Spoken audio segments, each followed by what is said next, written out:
There was a lot of feedback on the previous video about these classic Moulton frames from the 60s and 70s, which you could get for as little as $100 in some cases. But even if you are paying $200, $300, it's really not a big deal. In practical terms, that's a free frame. And considering that these are massive steel bikes that have been around for a half a century and are still going strong, I think it's an excellent deal, either if you just want a second bike or if you're just getting into the world of small wheel biking. Now, if you read my book, I know how I approach maxing out a bicycle. What I wrote about in the book is the work I did on my Brompton frame. This is not a Brompton frame, but in many ways you can use the same principles to max out this bike. And I'm going to say more in detail about that. So here you see the frame, or a sketch of the frame, and these were not separable frames in the beginning. There was no air suspension either. You are talking about a more primitive spring-based suspension, but still it's a very solid frame precisely because of that. And some sources claim that the wheelbase is actually a little bit longer than that of a normal full-sized bike, because Moulton was really trying to emphasize that this is a serious bike for adults. This is not a teenage bike or a kid's bike. And so because of the small wheels and the very sturdy frame, you can load an awful lot on it. If you ever had luggage installed in the back of a Brompton or even Birdie, especially the Brompton, you'll notice that you would be kicking that luggage because it's so close to your foot. As you pedal, the pedal comes around like this. Then you need to leave a little bit of space for your shoes, your heel. So your heel is going to come up about this far. In this case, because very cleverly they engineered the rear luggage so that the box does not come close to your feet, you can actually load a ton of stuff and not kick it. Also, there is plenty of space in the front. My battery for my electrified Brompton that you read about in the book has proper position in the bag for the Brompton in the front, and I'll show you one case where somebody attached the Brompton bag to the front of this Moulton. The same thing you can do here. You can electrify it. You can even use a Brompton kit. You just need to tell the people at Grin, you need to take measurements, and maybe the motor would have to be somewhat wider. I don't know the parameters as to what the width is. I assume it's a standard width, so I don't imagine that it's going to be the Brompton kind of extra narrow fork, because this bike was not intended to be a folding bike anyway. So you might need a different motor, and for money, Grin will do anything and they will swap it out for you. Here's another example just showing you what the parts are. It's really an unbelievably simple device. You have extremely sturdy steel frame. Look at how this bar is integrated into the rest of the frame. It's not bolt on. It's actually either welded, probably welded on. I don't think they were using brazing here, and that is really solid. This is going to be able to carry a lot more than just 10 pounds. One thing to note, and which I forgot to mention last time, was that the wheels in these old Moulton bikes are probably not the standard 16-inch wheels. Several sources say that they are 349. And somebody went to my shopping page and found this thing on Amazon. So I'm putting a link below for you to check it out. Even if you have a Brompton, this is an amazing deal. This is $200. It's aluminum rims with carbon hubs, front and rear. Gorgeous, beautifully done for $200. That's $100 each. It's not much more than the standard garbage looking aluminum rims you get from Brompton. And it has already the hubs installed. It's just that the rear was designed for an external derailleur. The derailleur system with the sprockets and the cassette. So a lot of people have done that with the Brompton, but that might not be your aim. If your desire is to have an internal hub for the rear, you can still get this, but you're going to have to swap this out, and you will probably have to purchase new spokes as well if the size is different, and you can integrate your existing hub into it. It's still a good deal. It's a remarkable deal for a nice piece for $200. So I'm putting a link below, check it out. I think it's a steal.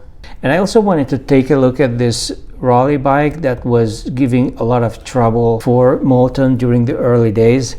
It's really a cheap imitation.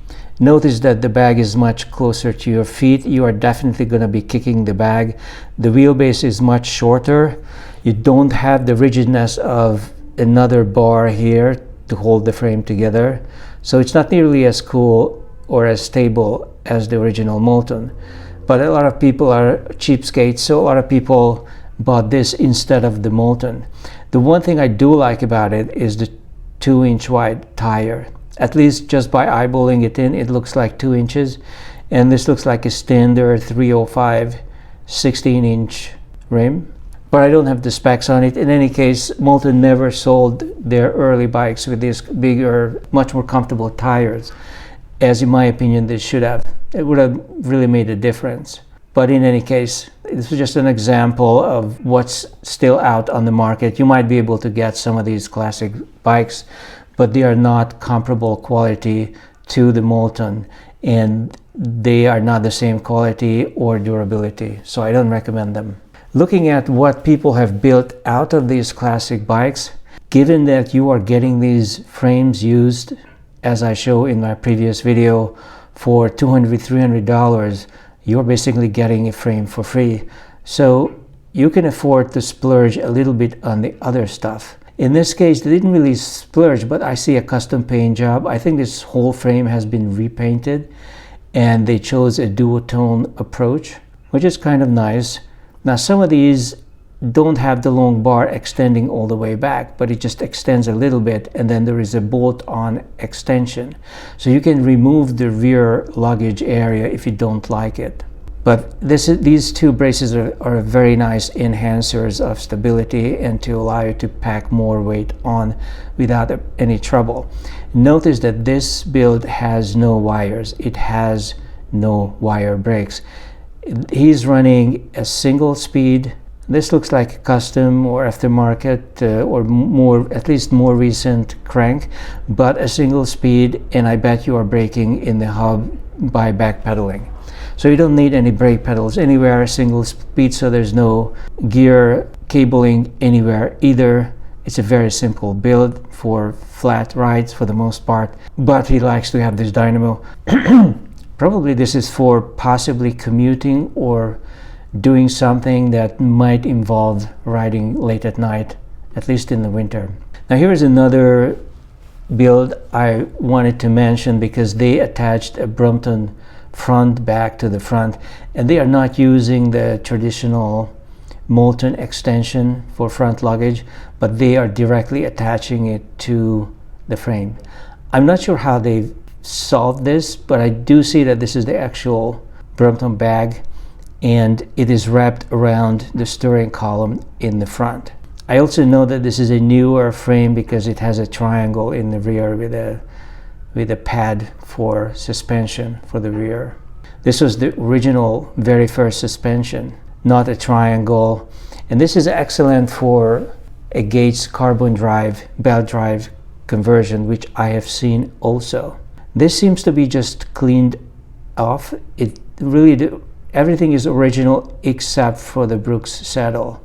That may or may not be the original one. These bikes came with their own saddles, and I see that they are using the original front luggage, but they put on a custom bag. That is definitely not a Moulton product. So you can do this also. You spend $200-300 on the frame and hardly any more money. You just clean it up. And it's been running for 50 years. You might be able to run it for another 50. This is also mostly original, although I see that they repainted the whole frame, unless somebody actually kept it in such good repair for a half a century. I also noticed color matched cabling, which I do like. And there is this duotone thing that a lot of people do. I don't see the point in it. And I do see a saddle that's probably not something Moulton would have sold to you in the 60s or the 70s. So this is a Brooks saddle that they bought. Very nice, simple job. Here is another duotone, in fact 3-color remake.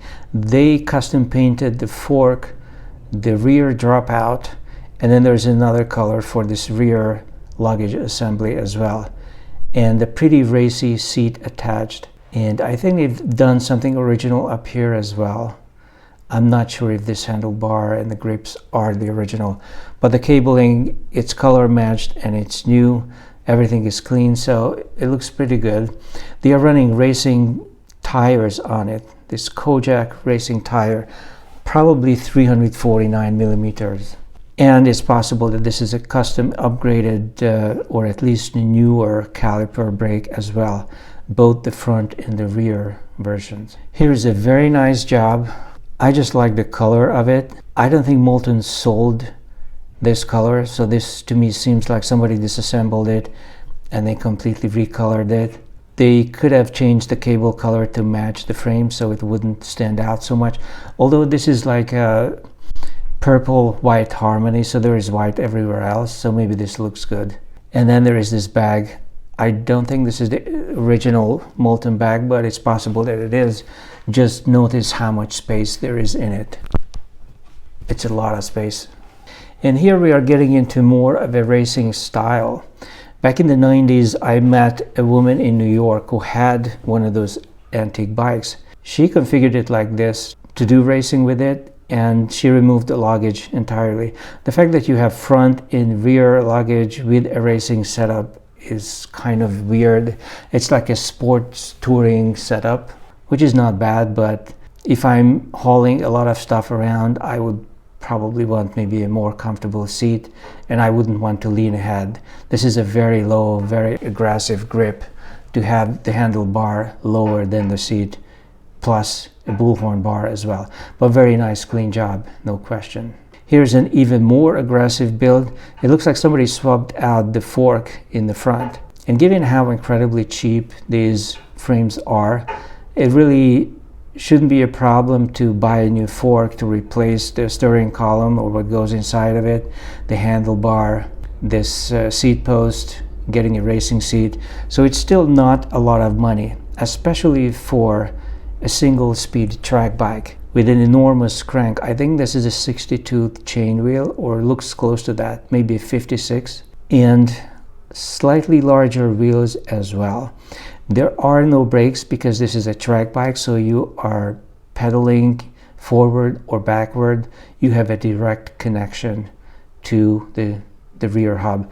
A very, very simple but very lightweight, very racy build. Here is another one, also a racy build.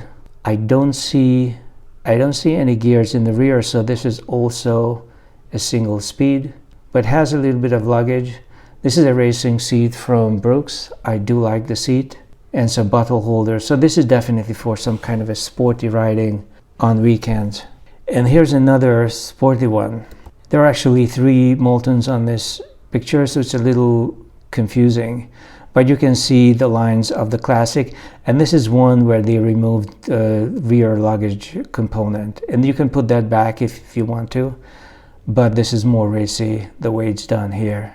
And this is one last piece that looks the most like the sporty configuration of this classic frame that I saw in the 90s. And look, there is in-frame cabling, which is really neat. I guess I would have done red cables just to make it more racy looking, because this is kind of a black and red racing color combination over white.